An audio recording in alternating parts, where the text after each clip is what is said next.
ओम नमः शिवाय। भक्तों को शमत की।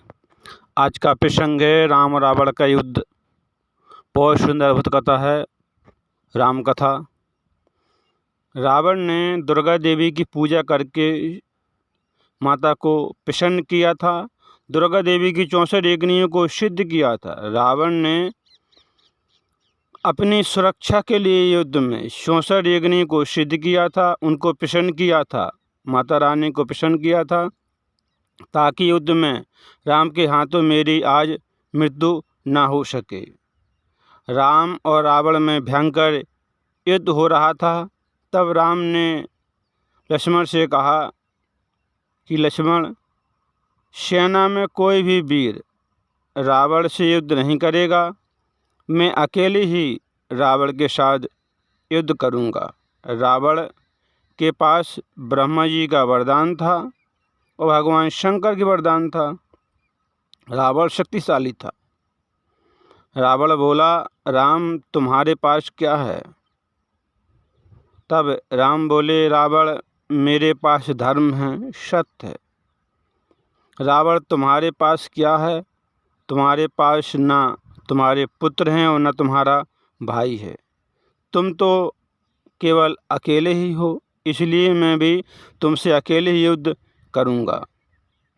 रावण अधर्म से युद्ध कर रहा था और भगवान श्री राम धर्म पर युद्ध कर रहे थे। रावण बोला, राम मेरे पास बहुत से अस्त्र हैं, तुम्हारे पास इन अस्त्रों का तोड़ नहीं होगा। तब राम ने भी कहा, मेरे पास भी अस्त्र हैं, और उन अस्त्रों को आदर के साथ उनका आह्वान किया। लेकिन रावण तो अपने अस्त्रों को अपना दास ही समझता था। धर्म और अधर्मी में यही तो भेद है। रावण ने अस्त्र का प्रहार किया तो राम की सेना भयभीत हो गई। तब राम ने भी अस्त्रों का प्रहार किया रावण पर, लेकिन देवी की डाकनियाँ शाकनियाँ उन अस्त्रों को निगल गईं, उनको विफल कर दिया। रावण बोला, वनवासी, मैं आज युद्ध में अजय हूँ। आज तुम मेरा वध नहीं कर सकते हो, क्योंकि आज मैं अजय हूँ। आज मेरी सुरक्षा माता रानी दुर्गा जी कर रही हैं। उनकी 64 यज्ञियाँ मेरी आज रक्षा कर रही हैं। तब रावण ने बाण का प्रहार किया रावण पर। तब देवी की 64 यज्ञियों ने उन बाण को फिर विफल कर दिया। राम ने फिर बाणों का प्रहार किया रावण पर, लेकिन देवी की 64 यज्ञियाँ उन बाणों को विफल कर देती थी। मन की गति असीमित है, लेकिन शैल की गति तो सीमित है। और रावण पर राम ने कई बाणों का प्रहार किया, लेकिन रावण पर उन बाणों का प्रहार सब बाण विफल हो गए, वहाँ तक नहीं पहुँचे। दुर्गा देवी की 64 यज्ञियों ने उन बाणों को विफल कर दिया और एक दिन पूरा समाप्त हो गया। माता ने रावण की रक्षा की और माता चली गई। रावण बहुत रुष्ट हो गया कि माता आपने मेरा साथ छोड़ दिया। तब रावण ने कहा, अब मैं माँ को फिर प्रसन्न करूँगा और हमेशा के लिए अजय अमर हो जाऊँगा। माता से आशीर्वाद, माता से वरदान लेके हमेशा के लिए अमर हो जाऊँगा। तब रावण ने फिर माता की अवैधिक पूजा की। माता को प्रसन्न करने के लिए रावण मंत्रों को जप करने लगा। रावण ने माता की पूजा अधर्म करने लगी। और फिर राम ने भी कहा कि रावण तो अब माता की पूजा कर रहा है, हम भी माता को प्रसन्न करेंगे और हम वैदिक पूजा आरंभ कर दी। माता की पूजा किसी भी समय कर सकते हो। उधर रावण तांत्रिक पूजा कर रहा था, इधर राम माता को प्रसन्न करने के लिए 108 नीलकमल के पुष्पों को चढ़ाने के लिए हनुमान जी को भेज दिया कि तुम जाओ इन पुष्पों को लेकर आओ, हम इन पुष्पों के द्वारा माता को प्रसन्न करेंगे और माता से वरदान प्राप्त करके आशीर्वाद लेके रावण पर विजय प्राप्त करेंगे। और रावण भी माता को प्रसन्न करने के लिए माता के मंत्रों का लगातार निरंतर रावण अपने 10 मुखों से मंत्रों को जप कर रहा था। रावण माता को शीघ्र प्रसन्न करने के लिए रावण अपने 10 मुखों से मंत्रों का लगातार निरंतर जप कर रहा था। रावण बोला, मैं माता को शीघ्र ही प्रसन्न करके माता को अपनी रक्षा के लिए वचनबद्ध कर दूंगा, माता मुझे अजय बना देंगी। इधर हनुमान जी नीलकमल के पुष्प लेने के लिए गए। हनुमान जी तालाब किनारे सरोवर पर पहुँचे।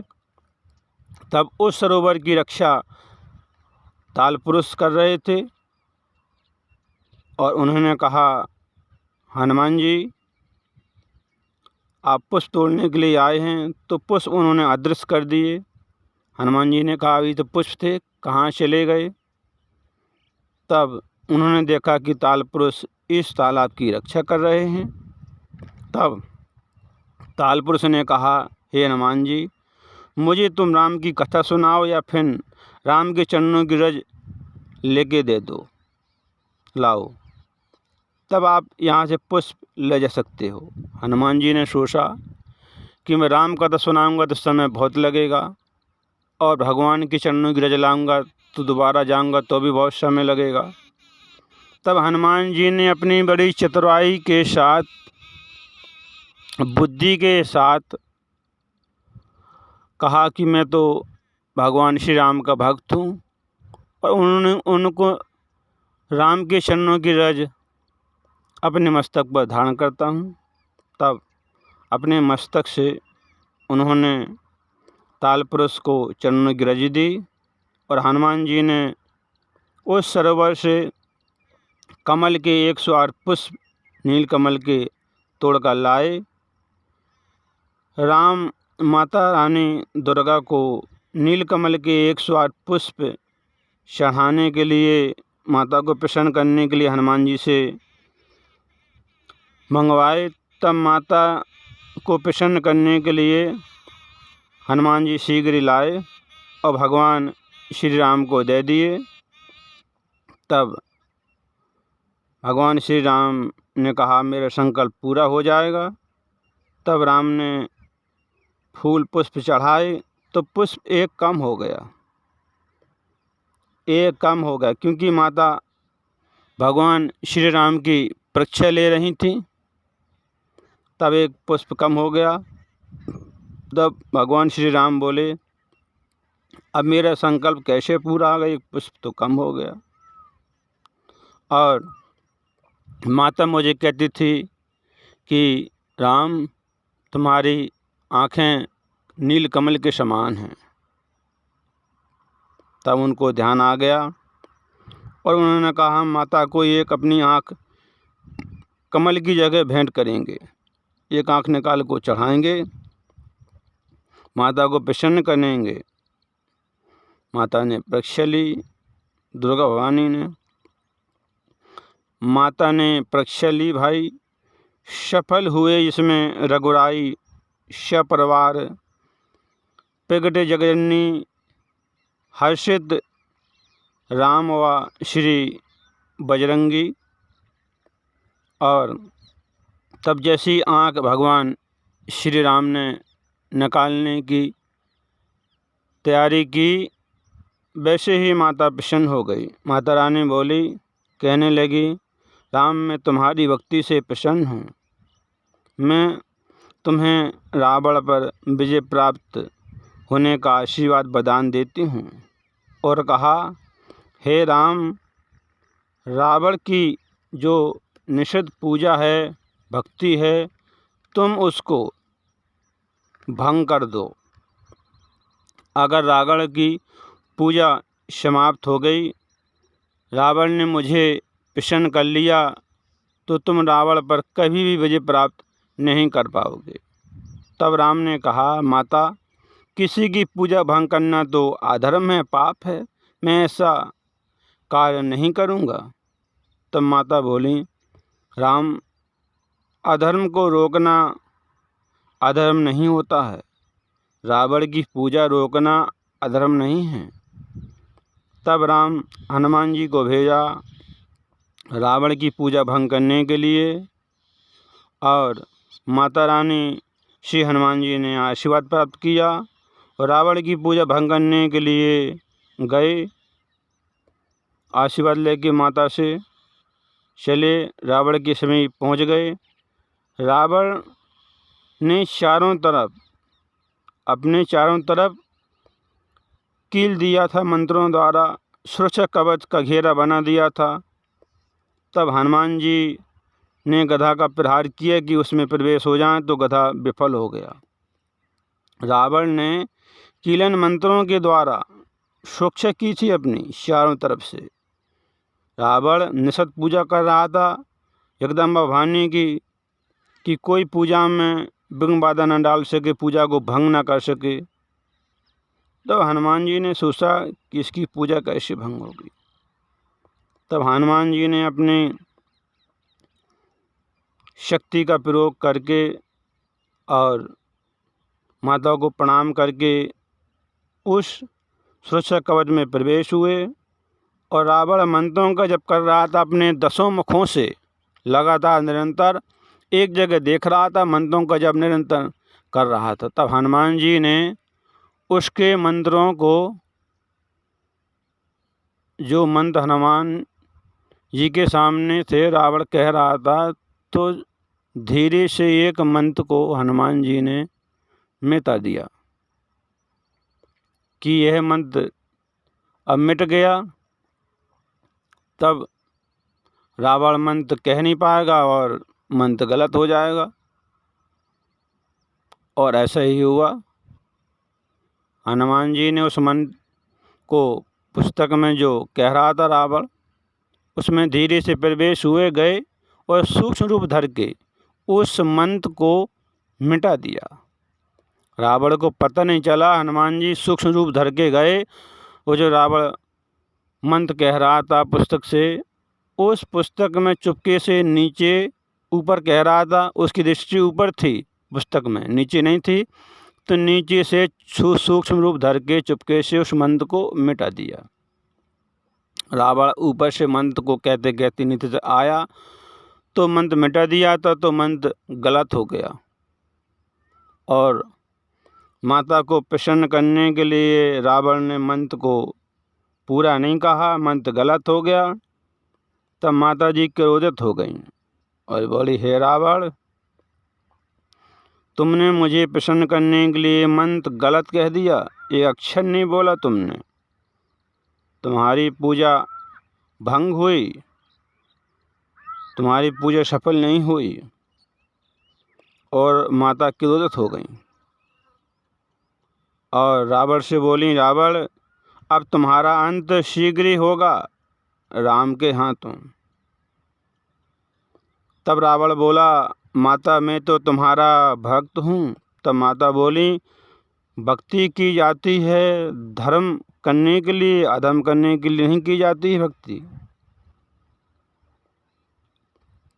तब माता बोली, रावण, कर्मों का परिणाम सबको भोगना पड़ता है। रावण, तुम्हें भी भोगने पड़ेगा अपने पाप कर्मों का दंड, तुम्हारा अंत शीघ्र होगा। और माता वहाँ से क्रोधित होकर चली गई। तब रावण बहुत क्रोधित हुआ, वो कहा, इस वानर हनुमान ने ही मेरी पूजा भंग की है। और कहा, माता जाओ, मैं अकेले ही उस वनवासी के साथ युद्ध करूँगा और उससे विजय प्राप्त करूँगा। मुझे भगवान शंकर का वरदान प्राप्त है और ब्रह्मा जी का वरदान प्राप्त है, मैं अकेले ही उस वनवासी से युद्ध करूँगा। और राम और रावण में भयंकर युद्ध होने लगा। अगर रावण दुर्गा भवानी को प्रसन्न कर लेता, उसकी पूजा सफल हो जाती, तब राम रावण पर विजय प्राप्त नहीं कर पाते और रावण हमेशा के लिए अजय अमर हो जाता। लेकिन माता ने नहीं चाहा कि दुष्ट पापी अधर्मी मुझे प्रसन्न करे, मेरी पूजा में सफल हो, और हनुमान जी को भेजा। हनुमान जी ने रावण की पूजा भंग की, उस पूजा को सफल नहीं होने दिया और रावण की मृत्यु हुई। भगवान श्री राम रावण पर विजय प्राप्त की। बहुत ही सुंदर, अद्भुत, रोमांचकारी राम कथा थी। राम कथा को सुनते रहें, काम करते रहें, मैया का नाम जपते रहें। शिव भक्तों को क्षमा तक क्षमा तक क्षमा।